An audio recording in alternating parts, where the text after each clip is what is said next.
வருகிறோம். Man is spirit, soul and body. மனிதன் ஆவி ஆத்மா சரீரம் இருக்கிறான். Made as a triune being. அவன் முக்குருளவனாக உண்டாக்கப்பட்டான். For a very great purpose. ஒரு பெரிய நோக்கத்தோடு. Man is the crown of God's creation. தேவனுடைய சிருஷ்டிப்பின் மகுடம் இந்த மனிதனாய் இருக்கிறான். He is the highest of God's creation. தேவனுடைய சிருஷ்டிப்புகளிலே உயர்ந்தவன் அவன்தான். And for every little thing that God had created, he had a great purpose. தேவன் சிருஷ்டித்த ஒவ்வொரு சின்ன சின்ன காரியத்துக்கும் நோக்கத்தை வைத்திருந்தார். And every part of that creature had a purpose. அந்த சிருஷ்டின் ஒவ்வொரு பகுதிக்கும் ஒரு நோக்கம் இருக்கிறது. Look at the little insects and little creatures. சின்ன சின்ன ஜந்துக்கள். How they are formed and made. அவைகள் எப்படி உருவாக்கப்பட்டிருக்கிறது. What they consist of. எவைகளினாலே அது உண்டாக்கப்பட்டிருக்கிறது. It has a great, everything has a great purpose. எல்லாவற்றிற்கும் ஒரு பெரிய நோக்கம் இருக்கிறது. In the same way, when God made man as a spirit with a mind living in a body. அதே போல தேவன் மனிதனை ஒரு ஆவியாக ஒரு மனதை கொண்டு ஒரு சரீரத்தில் வைத்து உண்டாக்கினார். With three things. மூன்று காரியங்களை கொண்டு. He made him like that with a definite purpose. ஒரு நிச்சயமான நோக்கத்தோடு கூட அப்படி அவனை உண்டாக்கினார். We've seen about the body. சரீரத்தை குறித்து நாம் படித்து விட்டோம். And I think that those of you who heard the teaching about the body continuously will know why the body is given to us. சரீரத்தை குறித்த போதனை தொடர்ந்து கேட்டவர்களுக்கு தெரியும் ஏன் இந்த சரீரம் நமக்கு கொடுக்கப்பட்டது என்று. The world's philosophy is the belly for the meat, meat for the belly. உலகத்துடைய தத்துவம் என்ன? வயிற்றுக்காக போஜனம், போஜனத்துக்காக வயிறு. That is all they can see. அவ்வளவுதான் அவர்களால் பார்க்க முடியும். That's the purpose for the body. இந்த சரீரத்தின் நோக்கமே அதுதான் அவர்களுக்கு. But we know why the body is given. ஆனால் சரீரம் ஏன் கொடுக்கப்பட்டது என்று நமக்கு தெரியும். The body is for the Lord and the Lord is for the body. இந்த சரீரம் கர்த்தருக்குரியது, கர்த்தரும் சரீரத்திற்குரியவர். In these things Christian people have to be very clear and should have no vagueness or doubt about it. இந்த காரியத்திலே கிறிஸ்தவர்கள் நிச்சயத்தோடு இருக்க வேண்டும், கொஞ்சம் கூட சந்தேகமே இருக்க கூடாது. Why do I have my body? ஏன் எனக்கு இந்த சரீரம் இருக்கிறது? Why do I have God's divine health? ஏன் தேவனுடைய தெய்வீக ஆரோக்கியம் எனக்கு இருக்கிறது? Why am I able to live and move around and have my being? ஏன் இந்த உலகத்திலே என்னால் நடமாட முடிகிறது, வாழ முடிகிறது? It is for the Lord. அது கர்த்தருக்காக. So that the Lord could walk through me and live through me and do things through me. கர்த்தர் என் மூலமாக வாழ்ந்து, என் மூலமாக நடந்து, என் மூலமாக காரியங்களை செய்வதற்காக. The God of heaven needs a body. பரலோகத்தின் தேவனுக்கு ஒரு சரீரம் தேவை. Otherwise he cannot come into this world and do anything. இல்லாவிட்டால் இந்த உலகத்துக்குள்ளே வந்து எதையும் அவரால் செய்ய முடியாது. He needs a body. அவருக்கு ஒரு சரீரம் தேவை. He needs to do it through people who are in a body. ஒரு சரீரத்திலே இருக்கிற மக்கள் மூலமாக அவர் அதை செய்தாக வேண்டும். That is why he himself came in a body. ஆகவேதான் அவரே ஒரு சரீரத்திலே வந்தார். That is why he now lives in us. He requires our body. அவருக்கு நம்முடைய சரீரம் தேவை. ஆகவேதான் இப்பொழுது நமக்குள்ளாக அவர் வாழ்ந்து கொண்டிருக்கிறார். That is why our body is the temple of the Holy Spirit. ஆகவேதான் நம்முடைய சரீரம் பரிசுத்த ஆவியின் ஆலயமாக இருக்கிறது. Temple of God. தேவனுடைய ஆலயம். That's why we should not use it for things that are not pleasing to God. ஆகவேதான் தேவனுக்கு பிரியமில்லாத காரியங்களுக்காக அதை பயன்படுத்த கூடாது. Amen. Amen. We should keep it. அதை நாம் பத்திரமாக வைத்துக் கொள்ள வேண்டும். Clean. அதை சுத்தமாக வைக்க வேண்டும். Not defile it with anything. எந்த காரியத்தை கொண்டும் அதை தீட்டுப்படுத்த கூடாது. We must take care of this body because this is the dwelling place of the Lord. இது கர்த்தர் வாசம் பண்ணுகிற இடமா இருக்கிறபடினாலே இதை நாம் பத்திரமாய் காத்துக்கொள்ள வேண்டும். Amen. Amen. Now we are studying about the mind. இப்போது மனதை குறித்து நாம் படிக்கிறோம். What a great thing mind is. மனம் எவ்வளவு பெரிய ஒரு காரியமா இருக்கிறது. And the devil rages a war against the mind. இந்த மனதிற்கு எதிராக தான் பிசாசு ஒரு யுத்தத்தையே செய்கிறான். Because he knows that as a man thinketh so is he. காரணம் அவனுக்கு தெரியும் ஒரு மனிதனுடைய நினைவு எப்படி இருக்கிறதோ அவன் அப்படிதான் இருப்பான். If he can get the man's thinking twisted, then he can get the man all distorted. ஒரு மனிதனுடைய சிந்தனையை சீர்குலைத்தால் பிறகு அந்த மனிதனையே சீர்குலைக்க முடியும் என்பது அவனுக்கு தெரியும். If a man thinks in the wrong direction, he will go in the wrong direction. ஒரு மனிதன் தவறான திசையிலே சிந்திப்பான் என்றால் பிறகு தவறான திசையிலே அவன் சென்று விடுவான். When the mind is reformed and changed and taught well, மனமானது சீர்பொருந்தி அது மாற்றப்பட்டு நன்றாய் சரியாய் போதிக்கப்படும் போது, and especially in the things of God, குறிப்பாக தேவனுடைய காரியங்களிலே, I'm not talking about just intellectual understanding. நான் அறிவுபூர்வமான காரியங்களை பற்றி மட்டும் சொல்லவில்லை. But in the things of God. ஆனால் தேவனுடைய காரியங்களிலே, you know, the Bible talks about understanding. வேதம் புத்தி என்று பேசுகிறது. It says the Spirit of God will give us understanding. தேவ ஆவியானவர் அந்த புத்தியை நமக்கு கொடுப்பார் என்று சொல்லுகிறது. Spirit of understanding and revelation in the knowledge of God. தேவனை குறித்த ஒரு அறிவு வெளிப்படுத்தல். Where does it come? அது எங்கிருந்து வருகிறது? It comes in the mind also. அது மனதிலும் கூட வருகிறது. Not just in the spirit. வெறும் ஆவியிலே அல்ல, but it has to become understanding also. மனதிலும் கூட அது நமக்கு புரிய வேண்டும். Now many times I understand the truth inwardly in my spirit. அநேக சமயத்திலே என் ஆவியிலே உள்ளான விதத்திலே நான் சத்தியத்தை புரிந்து கொள்கிறேன். But until it becomes an understanding in my mind, I cannot really use it. ஆனா என் மனதிலே அதை நான் புரிந்து கொள்ளாத வரையிலே என்னால் அதை பயன்படுத்த முடியாது. It is not effectively used by me. என்னால் அது அவ்வளவு பயனுள்ள விதத்திலே பயன்படுத்தப்படுவதில்லை. So even though the knowledge of God is spiritual and it is imparted into our spirit, தேவனை குறித்த அறிவு ஆவிக்குரியதாக இருந்து நம்முடைய ஆவிக்குள்ளே அது அருளப்பட்டாலும், we know God in our spirit. நம்முடைய ஆவியிலே நாம் தேவனை அறிகிறோம். We worship God in the spirit. நம்முடைய ஆவியிலே தேவனை ஆராதிக்கிறோம். We will talk about that when we come to man's spirit and how it should function. மனிதனுடைய ஆவி குறித்து பேசும்போது அது எப்படி செயல்பட வேண்டும் என்று பேசும்போது அதை குறித்து பேசுவோம். We know God in the spirit. ஆவியிலே தேவனை அறிந்திருக்கிறோம். We relate to God and communicate with God and fellowship with God in the spirit. தேவனோடு கூட ஆவியிலே தான் நாம் பேசுகிறோம், உறவு கொள்ளுகிறோம். That is right. அது சரிதான். But ஆனால் the things of God must become a part of our understanding. தேவனுடைய காரியங்களை நம்முடைய மனதிலும் கூட நாம் புரிந்து கொள்ள வேண்டும். That is very important. அது மிகவும் முக்கியம். Mind is, some people think that mind is not good. ஒரு சிலர் நினைக்கிறாங்க மனம் நல்லதே கிடையாது என்று. Like I say, put it in the shelf. நான் சொன்னது போல ஷெல்ஃப்ல போட்டுருங்க. Spiritual person, I don't need the mind. நான் ஆவிக்குரிய நபர், எனக்கு மனமே தேவையில்லை. God has given you the mind. தேவன் உங்களுக்கு மனதை கொடுத்திருக்கிறார். Use it, my friend. அதை பயன்படுத்துங்கள் என்று. How many times I got out of trouble just by using my mind? எத்தனை முறை என்னுடைய மனதை பயன்படுத்தி பிரச்சனையிலிருந்து தப்பித்து இருக்கிறேன். I just knew that this was wrong. எனக்கு தெரியுது தவறு என்று. My mind told me. என்னுடைய மனம் எனக்கு சொன்னது. God didn't tell me in my spirit. தேவனுடைய ஆவியிலே வந்து சொல்லவில்லை. Some angel didn't appear to me. தேவதூதன் எனக்கு தோன்றவில்லை. Some voice did not come to me. ஏதோ ஒரு சத்தம் எனக்கு உண்டாகவில்லை. Simply using the God given understanding. தேவனால் கொடுக்கப்பட்ட அந்த அறிவு இருக்கிறதே அதை பயன்படுத்தினேன். I thankful for the understanding. அந்த அறிவு புத்திக்காக தேவனுக்கு நன்றி சொல்லுகிறேன். Have you ever stopped and thought about it? அதை பற்றி யோசித்திருக்கிறீர்களா எப்பொழுதாவது?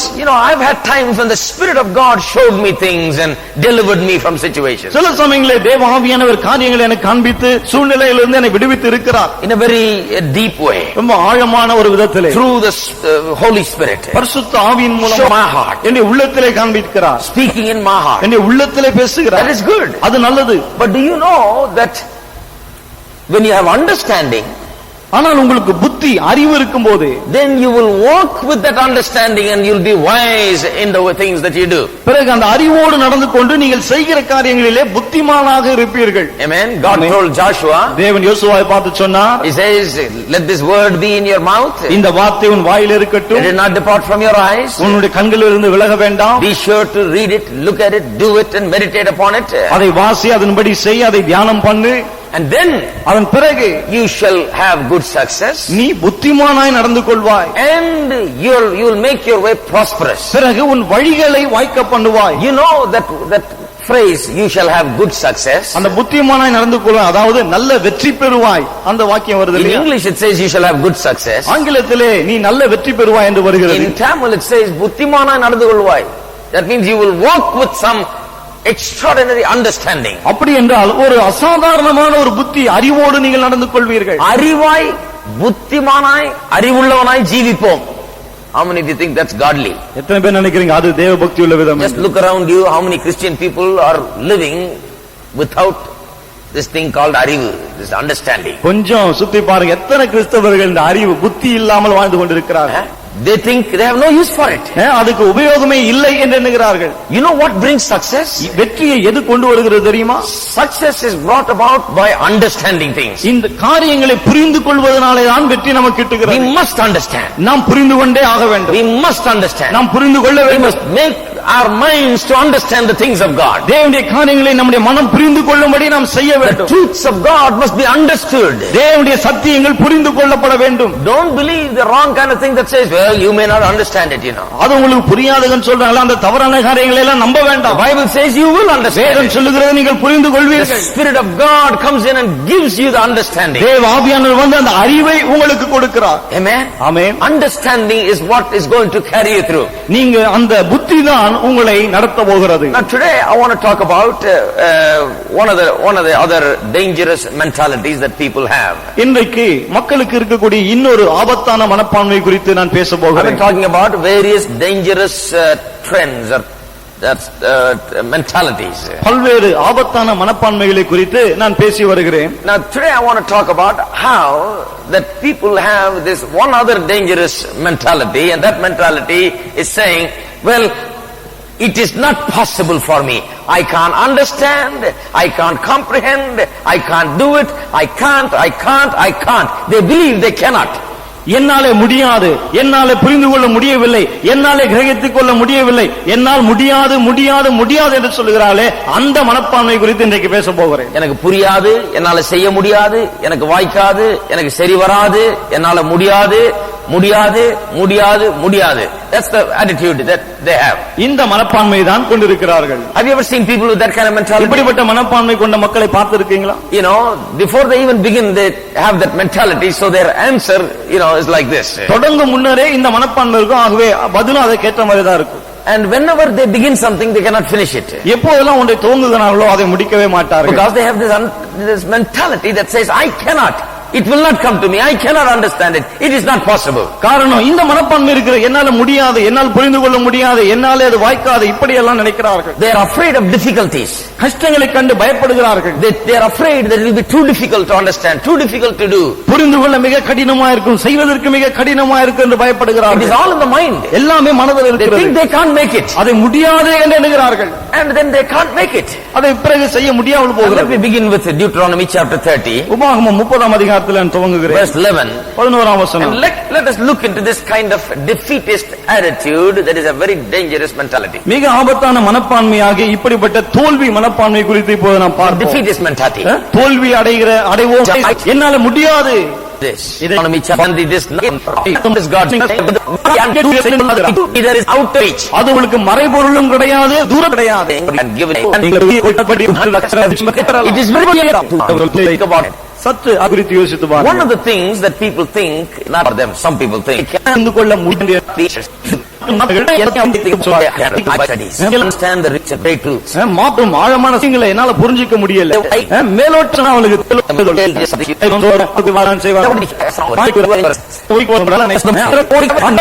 Tell them, you eat good, take care of it.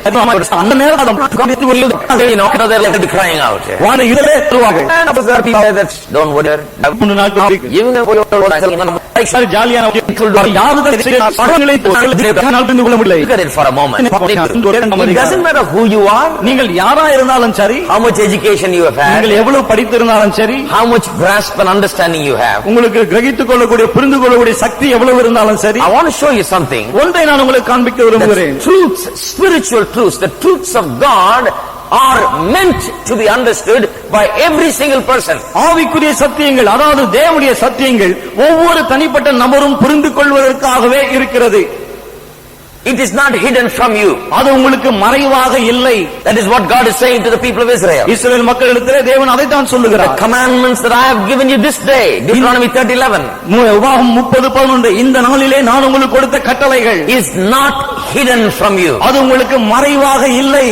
Is not hidden from you. அது உங்களுக்கு மறைவாக இல்லை. God's ways are not hidden from you. தேவ பக்திக்குரிய கோட்பாடுகள் உங்களுக்கு மறைவாக இல்லை. The truths of the Bible is not hidden from you. வேதத்தின் சத்தியங்கள் உங்களுக்கு மறைவாக இல்லை. It is not for very special educated people that come. மிக படிப்பறிவாளிகள் இருக்கிறார்களே, அவர்களுக்காக கிடையாது. In fact, some of those people with great intellectual knowledge do not understand the Bible. சொல்லலாம், மிகுந்த அறிவாற்றல் கொண்ட படிப்பறிவு கொண்ட ஒரு சிலரால் இதை புரிந்து கொள்ள முடியவில்லை. But people who have the Spirit of God can understand it. ஆனால் தேவ ஆவியை கொண்ட மக்கள் அதை புரிந்து கொள்ள முடியும். They may not have great intellect, but they will be able to understand it. பெரிய அறிவாற்றல் இல்லாமல் இருக்கலாம், என்றாலும் அவர்களால் அதை புரிந்து கொள்ள முடியும். Now listen to this. இதை கவனியுங்கள். Verse 6 onwards. 6ஆம் வசனத்திலிருந்து 1 Corinthians chapter 2 verse 6. 1 கொரிந்தியர் 2ஆம் அதிகாரம் 6ஆம் வசனம். Howbeit we speak wisdom among them that are perfect, yet not the wisdom of the world, nor of the princes of this world that come to naught. அப்படி இருந்தும் தேறினவர்களுக்குள்ளே ஞானத்தை பேசுகிறோம், இப்பிரபஞ்சத்தின் ஞானத்தை அல்ல, அழிந்து போகிறவர்களாகிய இப்பிரபஞ்சத்தின் பிரபுக்களுடைய ஞானத்தையும் அல்ல. But we speak the wisdom of God in a mystery, even the hidden wisdom which God ordained before the world unto our glory. உலக தோற்றத்துக்கு முன்னே தேவன் நம்முடைய மகிமைக்காக ஏற்படுத்தினதும் மறைக்கப்பட்டதுமாய் இருந்த ரகசியமான தேவ ஞானத்தையே பேசுகிறோம். Which none of the princes of this world knew, for they had known it. For had they known it, they would not have crucified the Lord. அதை பிரபுக்களில் ஒருவனும் அறியவில்லை. அறிந்தார்களானால் மகிமையின் கர்த்தரை அவர்கள் சிலுவையில் அறைய மாட்டார்களே. Now I have seen all through the years that people have gotten hold of the wrong words from this passage of scripture. இந்த வேத பகுதியிலிருந்து பல வருடங்களா நானும் பார்த்திருக்கிறேன், தவறான வார்த்தைகளை மக்கள் பிடித்துக் One கொள்கிறார்கள். word is the word mystery. ஒரு வார்த்தை இந்த மறைவு, மறைக்கப்பட்டது என்று How இருக்கிறார்கள். many of you have heard people tell you, oh, it's all a mystery, brother? எத்தனை முறை மக்கள் சொல்லுகிறத கேட்டிருக்கீங்க? ஓ, எல்லாம் ரகசியமா All a மறைக்கப்பட்டது, mystery. எல்லாம் ரகசியமா இருக்கு, மறைக்கப்பட்டு இருக்கு, ரகசியமான காரியங்கள் இதெல்லாம். It's all a mystery. எல்லாம் ரகசியமா இருக்கு. From my young age I have heard that. எனக்கு சின்ன வயதுல இருந்தே நான் இதை It's கேட்டிருக்கேன். all a mystery. எல்லாம் ரகசியமா இருக்கு, Mystery. ரகசியம். Mystery. So I never read it with an intention to understand it. ஆகவே அதை புரிந்து கொள்ள வேண்டும் என்ற எண்ணத்தோடு நான் வாசித்ததே கிடையாது. I thought if God has hidden it and if it is a mystery, then who am I to unravel that mystery that God has chosen to hide? நான் என்ன யோசித்தேன், தேவன் அதை மறைத்து அதை ரகசியமா வைத்திருக்கும் போது அந்த ரகசியத்தை வெளிக்கொண்டு வருவதற்கு நான் யார்? You can't open this Pandora's box that God has locked up and sealed. தேவன் பூட்டி சீல் போட்ட இந்த பண்டோரா பெட்டியை நாம திறக்க முடியாது. It's impossible. If God has locked it up and doesn't want you to know, you can't know it. தேவன் அதை பூட்டி விட்டு நீங்கள் அறியக்கூடாது என்று வைத்திருந்தால் உங்களால் அறிய முடியாது. So we were told it's a mystery. ஆகவே ரகசியம் என்று சொல்லிவிட்டார். Another word that is taken here very often is the word hidden. அடுத்ததாக இந்த மறைக்கப்பட்டது என்று இருக்கிறதே அந்த வார்த்தை எடுத்துக்கொண்டார். So they say இது ரகசியமானது, இது மறைக்கப்பட்டது. It is a mystery, it is hidden. ஆகவே இது ரகசியம், இது மறைக்கப்பட்டது என்று It is சொல்லிவிட்டார். a mystery and it is hidden. அது ரகசியமானது, மறைக்கப்பட்டது. God has ordained it like that. தேவன் அப்படிதான் அதை ஏற்படுத்தி விட்டார். And then they come to verse 8 and they say, none of the princes of this world knew it. பிறகு 8ஆம் வசனத்துக்கு வந்து அதை இந்த பிரபஞ்சத்து பிரபுக்களில் ஒருவனும் அறியவில்லை என்று சொல்லிவிட்டார். Then they go to verse 1 and they say, I hath not seen nor ear heard, neither have entered into the hearts of men the things which God hath prepared for them that love him. பிறகு 9ஆம் வசனத்தை இப்படி வாசித்தார்கள், தேவன் தம்மில் அன்பு கூறுகிறவர்களுக்கு ஆயத்த பண்ணினவைகளை கண் காணவும் இல்லை, காது கேட்கவும் இல்லை, அவைகள் மனுஷனுடைய இருதயத்தில் தோன்றவும் இல்லை என்று. Now it says the heart of man. The actual translation must be the mind of man. மனுஷனுடைய இருதயம் என்று வருது இல்லையா, அது உண்மையான மொழிபெயர்ப்பு மனுஷனுடைய மனம் என்று வர வேண்டும். Many other translations have rendered it as the mind itself. பல மொழிபெயர்ப்புகள் அதை மனம் என்றே அங்கே போட்டிருக்கிறது. In the Bible, in the English Bible, there is a great difficulty in differentiating between the heart and the mind many times. ஆங்கில வேதாகமத்தில் அநேக சமயத்தில் இருதயத்துக்கும் மனதுக்கும் உள்ள வித்தியாசத்தை கண்டுபிடிப்பது கடினமா இருக்கிறது. Because when it's supposed to say heart, it will say mind. When it's supposed to say mind, it will say heart many times. காரணம் இருதயம் என்று வரும்போது சில சமயத்தில் மனம் என்று போடப்பட்டிருக்கும், மனம் என்று வரும்போது இருதயம் என்று போடப்பட்டிருக்கும். Sometimes when it says heart, it means both heart and mind. சில சமயத்தில் இருதயம் என்று சொல்லி இருக்கும்போது இருதயம் மனம் இரண்டையும் குறிக்கிறதா So இருக்கும். according to the context, it must be interpreted. ஆகவே அந்த சந்தர்ப்ப சூழ்நிலையை பொறுத்து வியாக்கியானம் செய்ய Here வேண்டும். it is talking about understanding, இங்கே அறிவை குறித்து பேசுகிறது, knowing. தெரிந்து So கொள்வது. it must be the mind. ஆகவே அது மனமாகத்தான் இருக்க வேண்டும். I hath not seen, ear has not heard, neither have entered into the mind of man the things that God has prepared. தேவன் ஆயத்தம் பண்ணினவைகளை கண் காணவில்லை, காது கேட்கவும் இல்லை, மனுஷனுடைய மனதில் தோன்றவும் இல்லை. So they said it is never understood. ஆகவே என்ன சொன்னாங்க, அதை புரிஞ்சு கொள்ள முடியாது, Nobody understands it. யாரும் அதை புரிஞ்சுக்கிறது இல்லை. No eye hath seen it, no ear has heard it. எந்த கண் அதை கண்டதில்லை, காது அதை There is கேட்டதில்லை. no mind capable of understanding this. அதை புரிந்து கொள்ளக்கூடிய மனம் இல்லவே இல்லை என்று சொன்னார்கள். Princes of this world have not understood it. இந்த பிரபஞ்சத்து பிறகு அதை புரிந்து கொள்ளவில்லை. I want to know, my friend. நண்பர்களே, நீங்கள் இதை அறிய வேண்டும் என்று They have விரும்புகிறேன். stopped with verse 9. 9ஆம் வசனத்தோடு அறுத்து விட்டார்கள். Look at verse 10. 10ஆம் வசனத்தை பாருங்கள். But God hath revealed them unto us by his Spirit. நமக்கோ தேவனவர்களை தமது ஆவியினாலே வெளிப்படுத்தினார். Namakko. That means this is not for us. அப்படி என்றால் இது நமக்கு கிடையாது. The mystery is not for us. ரகசியம் நமக்கு கிடையாது. It is not hidden from us. அது நமக்கு மறைவாக இல்லை. It is not talking about our eyes, our ears and our mind. அது நம்முடைய கண்களை, நம்முடைய காதுகளை, நம்முடைய மனதை சொல்லவில்லை. God has chosen to hide it from the princes of the world. இப்பிரபஞ்சத்து பிரபுக்கள் இருக்கிறார்களே, அவர்களுக்கு மறைவாக இருக்கும்படி தேவன் அதை வைத்தார். When the people crucified the Lord, God has chosen to hide this divine wisdom. கர்த்தரை சிலுவையிலே மக்கள் அறைந்த போது தேவன் இந்த தெய்வீக ஞானத்தை மறைத்து விட்டார். When the Pilate passed the judgment, God chose to keep this as a mystery. பிலாத்து அந்த நியாய தீர்ப்பை கொடுத்த போது தேவன் இதை ரகசியமாக வைக்க தீர்மானித்தார். When all the cross and the events regarding the cross happened, all of these mysteries were hidden. சிலுவையும் அதனுடைய மற்ற சம்பவம் நடந்தபோது இந்த காரியங்கள் எல்லாம் மறைவாக இருந்தது. It was hidden to those people. அந்த மக்களுக்கு அது They were மறைக்கப்பட்டிருந்தது. not supposed to see it. அவர்கள் அதை பார்க்க கூடாது. If they saw it, they would not have crucified the அவர்கள் Lord. கண்டிருந்தால் கர்த்தரை அறிந்திருக்க மாட்டார். God hid it from them. தேவன் அவர்களுக்கு அதை மறைத்தார். It was supposed to be a mystery to them. அவர்களுக்கு அது ரகசியமாக இருக்க வேண்டும். But I want to tell you, it is not a mystery to us. ஆனால் ஆனால் உங்களுக்கு சொல்லட்டும், அது நமக்கு ரகசியம் அல்ல. It is not a mystery to even the smallest child in this place. இங்க இருக்கிற ஒரு சின்ன கூட It's not a mystery. Hidden, not understood. சத்தியத்தை அறிவீர்கள், Know the truth. சத்தியத்தை நீங்கள் அறிவீர்கள். Amen. I'll be free from 1000 சங்கிலிகளே ஆகிறது. all of their mind. You know. You know. சொல்ல வேண்டும் உரிமை Child that is 55. 5ஆம் அதிகாரத்துக்கு திருப்புங்கள். 55 வழிகள் அல்ல வெல்லுகிறான். Those people, this is you know, and his ways are. காக்க முடியாது சொல்லுகிறார்கள். வழிகள் இருக்கிறதோ என்ன உண்மை என்ன இருக்கிறது. Say the same. எதற்கு not from which அவருடைய அர்த்தம் hidden. மேலான சொல்லுகிறார். As high as the heaven is from the earth. பூமிக்கு வானம் எவ்வளவு உயரமா இருக்கிறதோ அதை போன்றது. Can I reach into the heavens? நான் வானங்களுக்கு போக முடியுமா? Can I touch the sky? நான் வானத்தை தொட முடியுமா? Can I reach up there and know what is there? நான் எங்க போய் அங்க என்ன இருக்கிறது என்று அறிய முடியுமா? They say it's impossible. முடியாது என்று They சொல்லுகிறார்கள். say your thoughts are not God's thoughts. ஆக என்ன சொல்லுகிறார்கள்? உங்களுடைய நினைவுகள் தேவனுடைய நினைவுகள் அல்ல. So high. அது அவ்வளவு உயரமா You இருக்கிறது. can't get it. நீங்கள் அதை பெற You முடியாது. can't reach it. நீங்கள் அதை அணுக You முடியாது. can't know it. நீங்கள் அதை அறிய முடியாது. You can't understand it. நீங்கள் அதை புரிந்து கொள்ள முடியாது. Because it is so high. ஆரம்பம் அவ்வளவு உயரமா இருக்கிறது. But what does it say? ஆனால் இதனுடைய உண்மையான அர்த்தம் என்ன? Here again, they have not read the 10th verse. The same mistake as in 1 Corinthians chapter 2. 1 கொரிந்தியர் 2ஆம் அதிகாரத்தில் செய்கிற அதே தப்பை இங்கேயும் செய்றாங்க. 10ஆம் வசனத்தை வாசிக்கிறது கிடையாது. அங்கேயும் 10ஆம் வசனத்தை வாசிக்கிறேன், இங்கேயும் 10ஆம் வசனத்தை வாசிக்கிறேன். They didn't read the 10th verse. Here also they didn't read the 10th verse. அங்கேயும் 10ஆம் வசனத்தை வாசிக்கல, இங்கேயும் 10ஆம் வசனத்தை What does வாசிக்கல. the 10th verse say? 10ஆம் வசனம் என்ன சொல்லுகிறது? As the rain cometh down and the snow from heaven. மாரியும் உறைந்த மழையும் வானத்திலிருந்து இறங்கி. Amen. Amen. Rain doesn't stay there, my friend. மழை மேலே தங்கி விடுவதில்லை. You can't go and reach into sky's bag and get some rain. Rain comes down. நீங்கள் போய் மேலே வானத்தை தொட்டு மழை கீழே கொண்டு வருவது கிடையாது. மழை தானாக வருகிறது. All of a sudden you look up the sky and water is pouring. திடீரென்று வானத்தை பார்த்தால் தண்ணீர் கொட்டோ என்று கொட்டுகிறது. Amen. Amen. What is in the heaven has come down now. பரலோகத்தில் இருந்து வானத்தில் இருந்தது போய் கீழே வந்து விட்டது. Now heaven's waters have come within your reach. இப்போது வானத்தின் தண்ணீர்கள் நீங்கள் தொடக்கூடிய விதத்தில் வந்து விட்டது. Listen to what the prophet is saying. தீர்க்கதரிசி என்ன சொல்லுகிறார்? Like the rain and the snow comes down from heaven and returneth not thither, but watereth the earth and maketh it forth and bird, it may give seed to the sower and bread to the eater. அவ்விடத்துக்கு திரும்பாமல் பூமியை நனைத்து அதில் முளை கிளம்பி விளையும்படி செய்து விதைக்கிறவனுக்கு விதையையும் புசிக்கிறவனுக்கு ஆகாரத்தையும் கொடுக்கிறது எப்படியோ So it be out of my mouth. அப்படியே என் வாயிலிருந்து புறப்படும் வசனமும் இருக்கும். How is it? எப்படி? It's not in a package that you cannot open. நீங்க திறக்க முடியாத ஒரு பொட்டலமாக இல்ல. God's word is not hidden in a box and locked up in a mysterious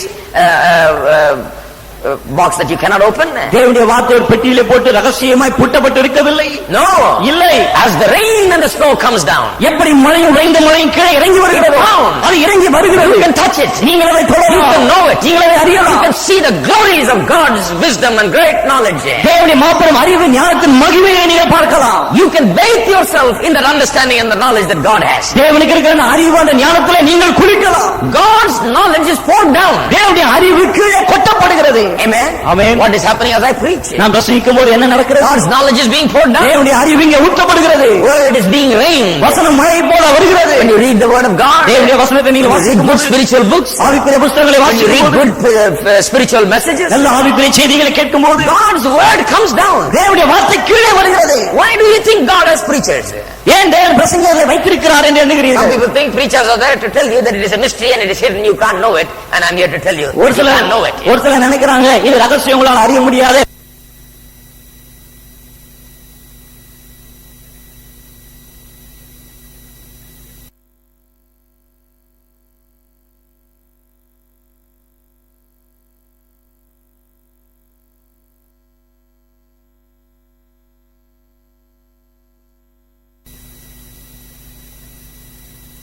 தெரியாது, காது கேட்காது, மனதுக்கு புரியாது, இதை சொல்றதுக்கு தான் பிரசங்கியார் இருக்கிறாருன்னு நினைச்சிட்டு இருக்காங்க. No, இல்லை, that doesn't require a preacher. அதுக்கு ஒரு பிரசங்கியாரே தேவையில்லை. Because this can be understood.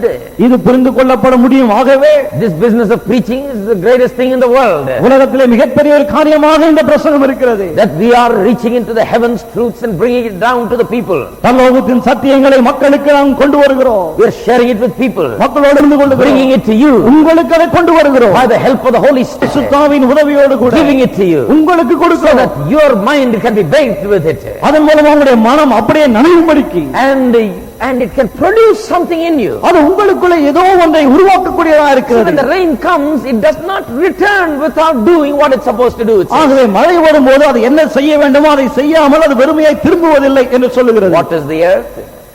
பூமியை நினைக்கிறது, And brings forth and burn முளை கிளம்பி விளையும்படி செய்கிறது. and giveth seed to the sower and bread to the eater. பிறகு விதைக்கிறவனுக்கு விதையையும் புசிக்கிறவனுக்கு ஆகாரத்தையும் கொடுக்கிறது. Amen. Amen. Does it do it? செய்கிறதா அப்படி? Does the word do it? வசனம் அதை செய்கிறதா? Whatever the water does that comes from heaven, the word does. வானத்திலிருந்து வருகிற தண்ணீர் எதையெல்லாம் செய்கிறதோ வசனம் அப்படியே செய்கிறது. Just like the water, it செய்கிறது. and something whereunto like the water it shall prosper into. புரிந்து கொள், எதை புரிந்து கொள்? I can't and the word. தேவனுடைய வார்த்தையினால் புரிந்து கொள்ள விசுவாசி அணையை தோண்டி விட்டார் முடியாது. Take his salvation. When you சொல்லும் understand God's word, குறித்த ஆழமான அறிவை என்னால் பெற முடியாது. his own grace. இப்பதற்கு வழியே கிடையாது. I've met people that have said people won't understand. மக்களால And a few more things. சிங்கியாராலும் புரிஞ்சுக்க முடியல, என்னால புரிஞ்சுக்க முடியல, புரிஞ்சுக்க முடியல. Why can't I understand? ஆகவே அவளால் புரிந்து கரங்களை உயர்த்தி சொல்லுங்க. To me. தேவன் ஆமென்.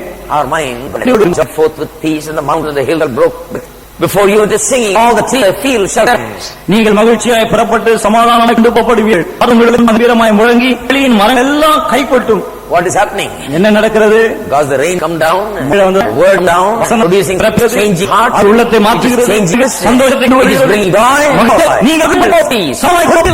And the trees shall clap their hands. மரம் கைகொட்டும். Instead of the thorn shall come up the fir tree, and instead of the briar shall come up the myrtle, and it shall be to the Lord everlasting. தாஞ்சோரிக்கு பதிலாக மிருது செடி எழும்பும், அது கர்த்தருக்கு கீர்த்தியாகவும் நிர்மூலமாக நித்திய அடையாளமாகவும் இருக்கும். What does it mean? என்ன அர்த்தம் அது? Your life that is dry and worn out and tired and sick and weary will begin to take shape and begin to shape up, because the understanding of God's word has come. உங்களுடைய காய்ந்து போன, வறண்டு போன, சோர்ந்து போன, களைத்து போன வாழ்க்கை இப்போ நன்றாக செழித்தெழும். காரணம் என்ன?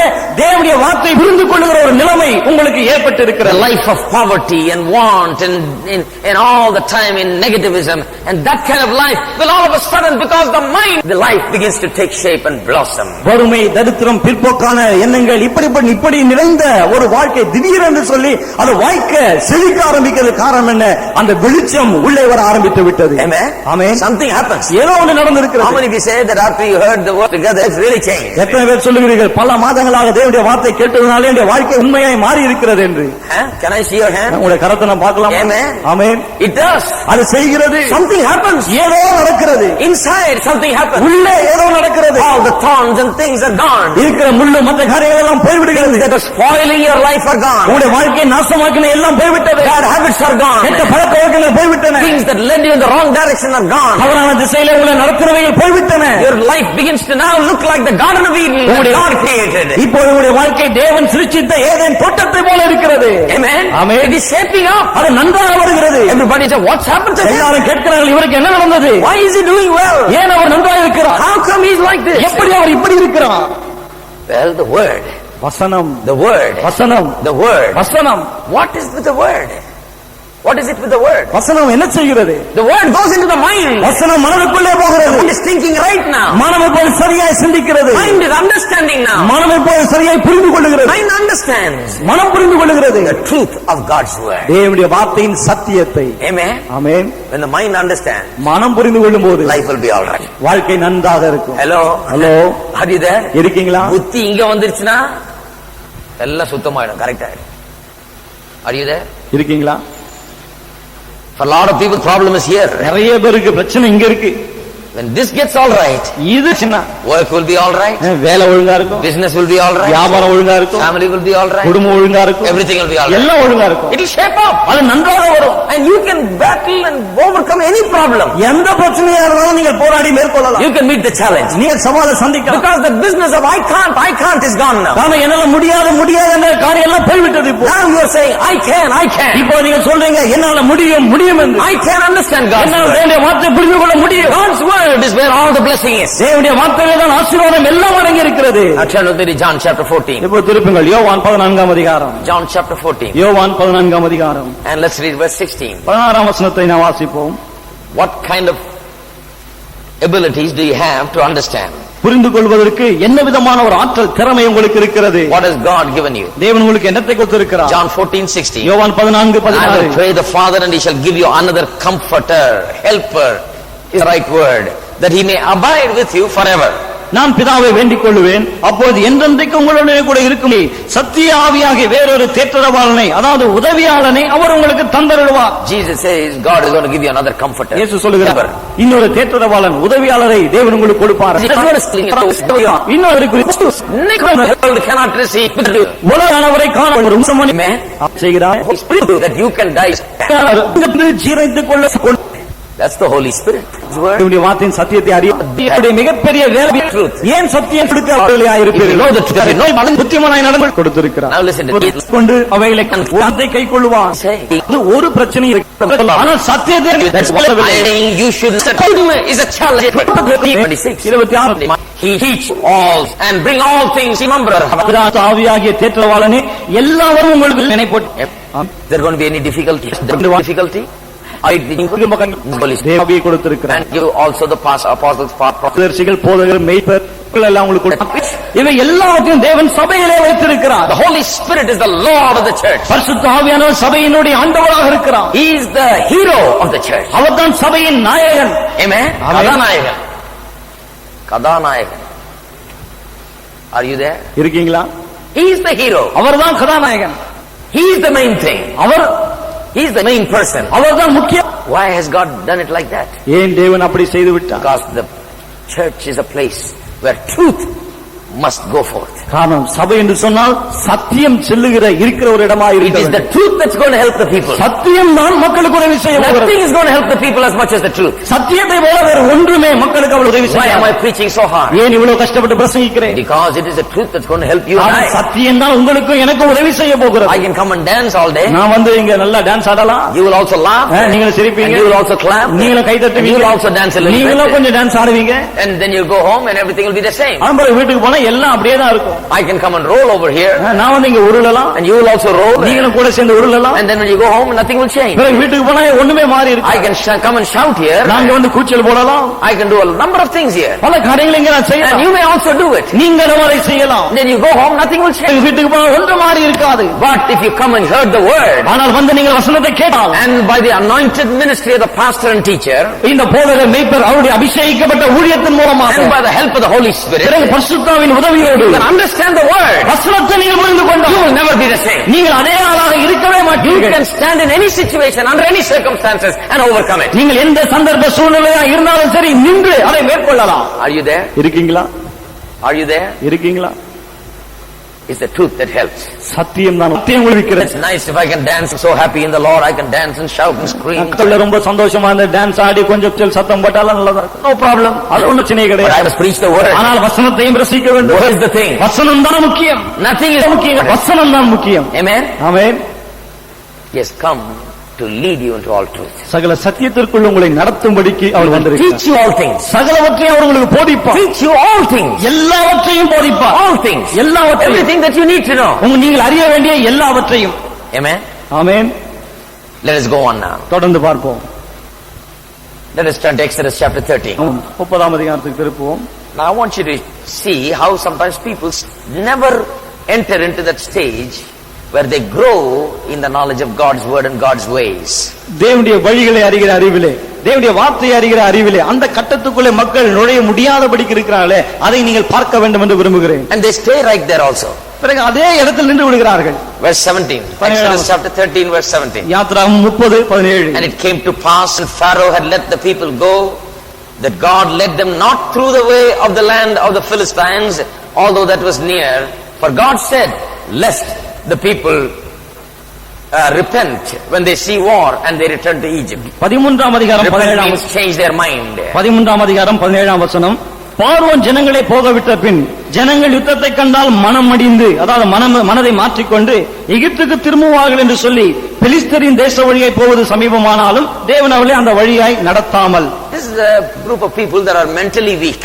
இவர்கள் மனோ ரீதியிலே ரொம்ப பலவீனமான ஆட்கள். Are you there? இருக்கீங்களா? God said, let's not go through this way because these people's mind cannot take it. ஆண்டவர் சொன்னா இந்த வழியில போக வேண்டாம், ஏன்னா இவங்களால தாங்க முடியாது. Because if they saw the Philistines, காரணம் பெலிஸ்தரை இவங்க பார்த்தாங்கன்னா then they will be, their mind will not be able to handle it. பிறகு மனம் அடிந்து போவார்கள், அவர்களால் அதை சமாளிக்க முடியாது. மனதிலே In their mind there is no strength. மனதிலே பலன் இல்லை. In their mind there is no stamina. மனதிலே சக்தி இல்லை. In the mind they are weak. மனதிலே பலவீனமா இருக்கிறார்கள். God said, I'm going to take them through a long way. ஆகவே தேவன் சொன்னா நான் சுற்று வழியிலே அவளை கொண்டு போக I don't போகிறேன். want to go through this way because they are so childish. இந்த வழியில போக விரும்பவில்லை, காரணம் அவ்வளவு குறைகத்தனமா They are not இருக்கிறார்கள். grown up. அவர்கள் அவ்வளவு வளரவில்லை. Their mind cannot handle it. அவருடைய மனதினால் அதை சமாளிக்க முடியாது. Well, that's the way they were when they began. சரி, ஆரம்பத்திலே அப்படிதான் இருந்தார்கள் But அவர்கள். they should have changed later on. ஆனா பிற்பாடு மாறி இருக்க வேண்டுமே. They should have been strong in their mind. மனதிலே பலசாலிகளா இருந்திருக்க வேண்டும். Later on they should have reached a stage where God could say, well, I can take them through any battle and they'll be all right. எந்த ஒரு யுத்தமானாலும் சரி அதனோட கொண்டு போவேன், அவர்கள் நன்றா இருப்பார்கள் என்று தேவன் சொல்லுகிற விதத்திலே அவர்கள் மாறி இருக்க வேண்டும். But they never changed. ஆனால் மாறவே இல்லை. God did not take them through this land because he thought their mind may not be able to handle it and they'll want to return to Egypt because of fear in their mind. மனதிலே பயம் உண்டாகி திரும்ப எகிப்துக்கு போகலாம் என்று சொல்லி விடுவார்கள் என்றுதான் தேவன் இந்த வழியாக அவர்களை கொண்டு போக விரும்பவில்லை. But all through the 40 years, ஆனால் அந்த 40 வருடங்கள் they stayed in the same level of that kind of mental attitude. பாருங்க, அப்படிப்பட்ட மனப்பான்மையிலே 40 வருடங்களாக இருந்தார்கள். They murmured. முறுமுறுத்தார்கள். They said, no, we can't. எங்களால் முடியாது. God said, I've given you the land. தேவன் சொன்ன தேசத்தை கொடுத்து விட்டேன். So they sent 12 spies. அவங்க 12 வேவுக்காரர் அனுப்பினார்கள். They went and spied the land. அவர்கள் தேசத்தை வேவு பார்த்தார்கள். They came back. திரும்ப வந்தார்கள். Out of the 12, 10 people said there are giants in the land. 12 பேர்ல 10 பேர் சொன்னார்கள் தேசத்திலே ராட்சதர்கள் இருக்கிறார்கள் என்று. Giants in the land. தேசத்திலே ராட்சதர்கள். Now that I can agree. இதை நான் ஒத்துக்கிறேன். I can understand that in those days there were great big people. These were kind of, big statured people. அந்த நாட்கள பாருங்க அவ்வளவு பெரிய உருவம் கொண்ட பெரிய பெரிய ஆட்களா இருந்தாங்க. I can understand. அதை என்னால புரிஞ்சுக்க Go to முடியும். the western nations, those guys are big, மேற்கத்திய நாடுக்கு போனா அவ்வளவு பெரிய ஆட்களா You இருக்காங்க. look at them and talk to them like this. இப்படி அண்ணாந்து பார்த்து தான் பேச வேண்டியிருக்கு அவங்க. So big. அவ்வளவு பெருசா And இருக்காங்க. we are not so big. நாம அவ்வளவு பெரியவங்களா இல்ல. I can understand that those people are like giants. என்னால புரிந்து கொள்ள முடியும், அந்த ஆட்கள் ராட்சதர்களை போல தான் இருந்தாங்க. That may be the truth. அது உண்மையா இருக்கலாம். But ஆனால் I can't understand the other thing they said. ஆனா அவங்க சொன்ன இன்னொரு காரியத்தை என்னால புரிந்து கொள்ள They முடியவில்லை. said, we are like grasshoppers, they said. என்ன சொன்னாங்க? நாங்கள் வெட்டுக்கிளிகளை போல இருக்கிறோம். Now, however small you are not like a grasshopper. ஆனா நீங்க எவ்வளவுதான் சின்ன ஆளா இருந்தாலும் வெட்டுக்கிளிகளை மாதிரி கிடையாது. Is that right? சரியா? அவன் ராட்சதனை போல இருக்கானா, அவன் உயரம் பார்த்துட்டு சொன்னீங்க, சரி தொலைஞ்சு போகலாம், விட்டுறலாம். நான் வெட்டுக்கிளியே போல இருக்கேன்னா அப்ப மனசுல சரியில்லைன்னு அர்த்தம். இங்க கோளாறு. There is something wrong with the mind. மனதிலே ஏதோ கோளாறு. Thinking problem. சார், சிந்திக்கும் It பிரச்சனை. is an attitude problem. அது ஒரு மனப்பான்மை பிரச்சனை. I can understand the stature of the great, tall, big people. அந்த மாபெரும் ராட்சத ஆட்கள்னால அவர்களை என்னால் புரிந்து கொள்ள But முடிகிறது. I am not like a grasshopper. ஆனா நான் ஒரு வெட்டுக்கிளியை போல கிடையாது. You can say they are so tall, we are so short. நீங்க சொல்லலாம் அவங்களாம் ரொம்ப உயரமா இருக்காங்க, நாங்களாம் குள்ளமா இருக்கோம். That may be right. அது உண்மையா You may say இருக்கலாம். they are so strong, we look so weak. அவங்க ரொம்ப பலசாலிகள், நாங்கள் பலவீனர்கள் என்று நீங்க That சொல்லலாம். may be also true. அதுவும் உண்மையா இருக்கலாம். Look at the mind ஆனா அவருடைய மனதை பாருங்க. and how the mind destroys people's prospects. எப்படி அவருடைய மனம் மக்களுடைய நல்வாழ்வை பாதிக்கிறது என்று பாருங்க. They are like giants and we are like grasshoppers. அவர்கள் ராட்சதரை போல இருக்கிறார்கள், நாங்களோ வெட்டுக்கிளிகளை போல இருக்கிறோம். The way they said it is, we are like grasshoppers in their sight. அவர்களுடைய பார்வையில நாங்க வெட்டுக்கிளியை போல இருக்கிறோம். Are you there? இருக்கீங்களா? Too much imagination. அளவு கடந்த கற்பனை, Too much negativism. ரொம்ப பிற்போக்கான சிந்தனை. From day one when God began with them, this was the problem. ஆண்டவர் முதல் நாள் அவங்களை கூட்டு வந்தாரு, அன்னிலிருந்து இதுதான் பிரச்சனை. He said, let's not go this way because these people's mind won't take it. இந்த வழியா போக வேண்டாம், மக்கள் மனமடிந்து போவார்கள் என்று சொன்னார். So many years later, பல வருடங்கள் கழித்து still they were like that. இன்னமும் அப்படிதான் இருக்காங்க. And the Bible says they died. Every one of them died in the wilderness except the two that said, let's go and take the land. வேதம் சொல்லுகிறது தேசத்தை போய் பிடித்துக் கொள்ளலாம் என்று சொன்ன அந்த 2 பேரை தவிர மற்ற எல்லாரும் வழியிலே மடிந்து போனார்கள். Listen to me. இதை கவனிங்க. Everyone that said, I can't, we won't be able to do, died. They என்னால முடியாது, நம்மால வெற்றி பெற முடியாது என்று சொன்ன எல்லாரும் வெற்றி பெற முடியாமலே போய் விட்டார்கள். The two fellows who said, we can. ஆனால் முடியும் என்று சொன்ன ரெண்டு பேர், Joshua and Caleb.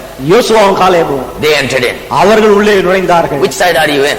நீங்க எந்த பக்கத்துல இருக்கீங்க? That is why you shouldn't go on the majority side always. அவர்தான் எப்பவும் பார்த்தாலும் பெரும்பான்மை இருக்கிற பகுதிக்குள்ள போயிடக்கூடாது. Majority is not always safe. பெரும்பான்மை எப்போதும் சேஃப்னு Which side are you in? நீங்க எந்த பக்கத்துல இருக்கீங்க? Are you on the side that says I can't? முடியாது என்று சொல்லுகிற பக்கத்துல இருக்கீங்களா? Or are you on the side that says I can? அல்லது முடியும் என்று சொல்லுகிற பக்கத்துல இருக்கீங்களா? Lift up your hands and say, கரங்களை வைத்து சொல்லுங்க, I can. என்னால் முடியும். I can. என்னால் முடியும். I can. என்னால் முடியும். Whatever it is, I can. அது என்னவா இருந்தாலும் என்னால் முடியும். Oh, the mind has to change.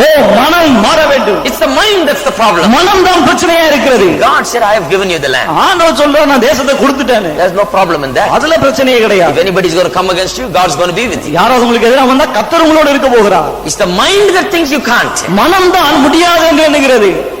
See, always when God takes you through a place and you see difficulties, தேவன் ஒரு பாதையினூடே உங்களை கொண்டு போய் அங்கே நீங்கள் கஷ்டங்களை காணும்போது, you should never allow your mind to overtake you and say, no, I can't. உங்கள் மனம் உங்களை மேற்கொண்டு என்னால் முடியாது என்று சொல்லுகிற நிலைமைக்கு நீங்கள் அனுமதிக்க கூடாது. Because காரணம், the difficulties that you face are going to bow before you as you go forth in the strength and the power of the Lord. கர்த்தருடைய பலத்திலே, கர்த்தருடைய வல்லமையிலே நீங்கள் தொடர்ந்து முன்னேறும் போது அந்த கஷ்டங்கள் எல்லாம் உங்களுக்கு முன்பதாக மண்டிட்டு வணங்கும். Amen. Amen. How are you going to experience that? எப்படி நீங்கள் அதை அனுபவிக்க You போவீர்கள்? will never experience it if you just see it and say, I can't. அதை பார்த்து விட்டு முடியாது என்று சொன்னால் நீங்கள் அனுபவிக்க போகவே மாட்டீர்கள். There was a great man that started the leading social service organization in the whole world. முழு உலகத்திலே ரொம்ப முன்னிலை வகிக்கிற ஒரு சமுதாய தொண்டு செய்கிற ஒரு நிறுவனம், ஸ்தாபனம். A man started it. ஒரு மனிதன் அதை துவங்கினார். And today they are doing a lot of work all over the world. இன்னைக்கு உலகம் முழுவதும் நிறைய வேலையை செய்றாங்க அவங்க. And when that man he always said this.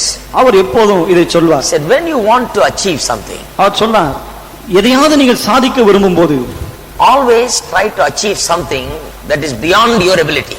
எப்போதுமே உங்க திராணிக்கு மிஞ்சிய காரியத்தை சாதிக்க முயலுங்கள். There must be always that element where you can do so much but the rest you can't do. அதாவது எப்பவுமே என்னால இவ்வளவுதான் செய்ய முடியும், இதுக்கு மேல செய்ய முடியாது என்ற நிலைமை இருக்க வேண்டும். You must go beyond your natural ability. உங்களுடைய இயற்கையான திறமை இருக்கிறதே, அதை தாண்டி நீங்கள் செல்ல வேண்டும். He called the gap between your ability, where your ability ends and where God's ability comes in, that gap he called God room.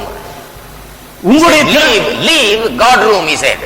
உங்களுடைய திறமை முடிந்து தேவனுடைய திறமை ஆரம்பிக்கிறதே அந்த இடைவெளியை God room. தேவன் கிரியை செய்ய, உங்களுடைய சூழ்நிலையில கிரியை செய்ய தேவனுக்கு இடத்தை கொடுங்க. நானே எல்லாம் செய். If you have a project that you can yourself do with your strength and finish, he says, you're never going to experience God's mighty power. உங்களுடைய பலத்திலே நீங்களே செய்யக்கூடிய ஒரு வேலையை செய்து முடித்தா பிறகு தேவனுடைய பலத்த வல்லமை உங்களால் அனுபவிக்க முடியாது என்று அவர் சொன்னார். You can't do it. உங்களால் செய்ய முடியாது. Always you reach beyond your ability. எப்போது உங்களுடைய திராணிக்கு மிஞ்சி செல்லுங்கள். Then you will taste the glory of the Lord. பிறகு தேவனுடைய மகிமையை நீங்கள் ருசி பார்ப்பீர்கள். Then you will see with the strength that he gives you can do it. பிறகு அவர் கொடுக்கிற பலத்தை கொண்டு உங்களால் செய்ய முடியும் என்பதை காண்பீர்கள். Amen. ஆமென். God room. தேவனுக்கு இடம் கொடுப்பது.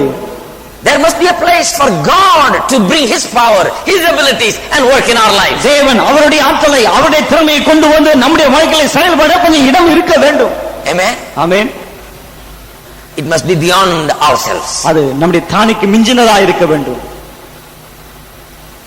Think about that. அதை பற்றி யோசித்து பாருங்கள். How do you look at your life? உங்களுடைய வாழ்க்கையை எப்படி பார்க்கிறீர்கள்? You're just looking at it with your abilities? உங்களுடைய திறமைகளை கொண்டு பார்க்கிறீர்களா? உங்களுடைய பலனை கொண்டு? How do you look at your problems? உங்களுடைய பிரச்சனைகளை எப்படி When you பார்க்கிறீர்கள்? see the giants around you. உங்களை சுற்றி இருக்கிற ராட்சதர்களை பார்க்கும்போது, Problems that are like giants. ராட்சதர்களை போல இருக்கிற பிரச்சனைகள், How do you look at it? அதை எப்படி பார்க்கிறீர்கள்? Do you look at it and compare it with your strength? அதை பார்த்து உங்களுடைய பலத்தோடு அதை ஒப்பிட்டு பார்க்கிறீர்களா? When you look at your problems, do you compare it with your abilities and பிரச்சனைகளை போது அதை உங்களுடைய ஆற்றல் திறமையோடு ஒப்பிட்டு பார்க்கிறீர்களா? What we are saying and teaching and the Bible teaches is this. நாம் என்ன போதிக்கிறோம், கற்றுக் கொடுக்கிறோம், வேதம் என்ன சொல்லுகிறது, எல்லாம் இதுதான். When you look at your problems, பிரச்சனைகளை நீ பார்க்கும்போது, when you see the giants, ராட்சதர்களை காணும்போது, don't just compare it with yourself and your strength, compare it with the strength of the one who lives in you. உங்களோடு உங்கள் பலத்தோடு கூட ஒப்பிட்டு பார்க்க வேண்டாம். உங்களுக்குள்ளே ஒருவர் வாழ்கிறாரே, அவருடைய பலத்தோடு ஒப்பிட்டு பாருங்கள். Compare it with the strength of the one who says, all things are possible. எல்லாம் கூடும் என்று சொல்லுகிறாரே அவருடைய பலத்தோடு அதை ஒப்பிட்டு பாருங்கள். Compare it with the strength of the one who says, I will never leave you nor forsake you. நான் உன்னை விட்டு விலக மாட்டேன் கைவிட மாட்டேன் என்று சொல்லுகிறாரே அவருடைய பலத்தோடு அதை ஒப்பிட்டு பாருங்கள். Can you do it with his strength? அவருடைய பலத்தை கொண்டு உங்களால் செய்ய முடியுமா? Whenever you begin to think like that, அப்படி நீங்க சிந்திக்க ஆரம்பிக்கும் போது oh, your mind becomes a tremendous weapon in this world. உங்களுடைய மனம் இந்த உலகத்தில் ஒரு பயங்கரமான ஆயுதமாய் மாறுகிறது. Challenges are met with great force. சவால்களை மிகுந்த சக்தியோட பலத்தோடு எதிர்கொள்கிறீர்கள். Difficulties are challenged by us. கஷ்டங்கள் நம்மால் சவால் விடப்படுகிறது. Instead of being challenged, we are challenging in return. கஷ்டங்கள் நமக்கு சவாலா இருப்பதற்கு பதிலாக நாம் அதற்கு சவால் விடுகிறோம். Amen. Amen. When you are thinking of it with God's strength, தேவனுடைய பலத்தோடு அதை சிந்திக்கும் போது with God's ability, தேவனுடைய திறமையோடு and say, I can do all things through Christ who strengthens me. என்னை பலப்படுத்துகிற கிறிஸ்துவினாலே எல்லாவற்றையும் நான் செய்ய முடியும் என்று சொல்லும்போது If God wants me to do it, I can do it. நான் அதை செய்யும்படி தேவன் விரும்பினால் என்னால் செய்ய முடியும். If this is God's will for me, then I can do it. என்னை குறித்து தேவனுடைய சித்தம் இதுவானால் பிறகு என்னால் செய்ய முடியும். Therefore, I can do it. ஆகவே நான் அதை செய்வேன். I can do it. நான் அதை செய்து What about the முடிப்பேன். big problems? பெரிய பிரச்சனைகளை குறித்து என்ன? I can do it. என்னால் முடியும். 10 people are saying you can't do it. 10 பேர் சொல்லுகிறார்கள் உங்களால் முடியாது. It's all right, I can do it. சரி என்னால் முடியும். Everybody believes you can't do it. எல்லாரும் நம்புகிறார்கள் உங்களால் முடியாது என்று. But this mind of Christ says, I can do it. ஆனால் கிறிஸ்துவின் சிந்தை சொல்லுகிறது என்னால் அது முடியும் என்று. I can do it. என்னால் அது முடியும். I can do it. என்னால் முடியும். It is possible for me. அது எனக்கு முடியும். This is not psychology. இது சைக்காலஜி கிடையாது. The mind of Christ. இது கிறிஸ்துவின் சிந்தை. Amen. Amen. Are you there? இருக்கீங்களா? Are you there? இருக்கிறீங்களா? There's a lot of young people here today. இன்னைக்கு நிறைய வாலிபர்கள் இங்க இருக்கிறீர்கள். I wish when I was like you, somebody told me all this. உங்களை போல நான் இருந்தேன். உங்களை போல நான் இருந்தப்போ இதெல்லாம் எனக்கு என்ன சொல்லியிருந்தா நல்லா இருக்கும்னு நினைக்கிறேன். So important. அவ்வளவு முக்கியமானது. What do you want to be? நீங்கள் என்னவா இருக்க Is விரும்புகிறீர்கள்? God your number one priority in your life? வாழ்க்கையில தேவன் முதல் இடத்தை பெற்றிருக்கிறாரா? If God is your number one priority, தேவன் உங்கள் முன்னுரிமையா இருப்பார் என்றால், God is your Lord, தேவன் உங்கள் ஆண்டவரா இருப்பார் என்றால், then all things are possible. பிறகு எல்லாம் கூடும். What do you want to be? நீங்கள் என்னவா இருக்க விரும்புகிறீர்கள்? It is possible. அது முடியும். So you must go at it with everything you got. அது முழு மூச்சோடு நீங்கள் அதில் செல்ல You வேண்டும். must challenge your challenges. உங்களுடைய சவால்களுக்கு நீங்கள் சவால் விட வேண்டும். You must make it difficult for your difficulties. உங்கள் கஷ்டங்களுக்கு நீங்கள் கஷ்டத்தை கொடுக்க வேண்டும். Amen. ஆமென். கஷ்டத்துல சிக்கிட்டு இருக்கிறது இல்ல, அந்த கஷ்டத்துக்கு நம்ம கஷ்டம் கொடுக்கணும், நம்ம விசுவாசத்தை கொண்டு. Go forward முன்னேறி போங்கள் with a strong mind. பலத்த மனதோடு கூட. Amen. Amen.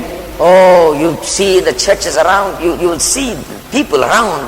It's very sad that Christian people are generally weak minded, you know. கிறிஸ்தவ மக்களை பாருங்கள், பொதுவா பார்க்கும்போது ரொம்ப பலவீனமான மனதோடு கூட இருக்கிறார்கள். Weak minded. அவ்வளவு பலவீனமான மனது. They just can't take it.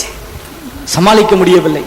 That is a sign of a lack of spiritual growth. ஆவிக்குரிய வளர்ச்சி குறைவா இருக்கிறது என்பதற்கு அது ஒரு அடையாளம். Like the people of Israel. இஸ்ரவேல் மக்களை God said, don't take them through that way because they won't be able to handle தேவன் it. சொன்ன அந்த வழியை கூட்டு போக வேண்டாம், அவங்களால சமாளிக்க முடியாது. பயந்து திரும்பி ஓடி போடுவாங்கலாம், அந்த பக்கம் கொண்டு போகாத, இந்த பக்கம் கொண்டாண்டா. 40 வருஷம் பொறுத்து பார்த்தா அதே மாதிரி தான் இருக்கா.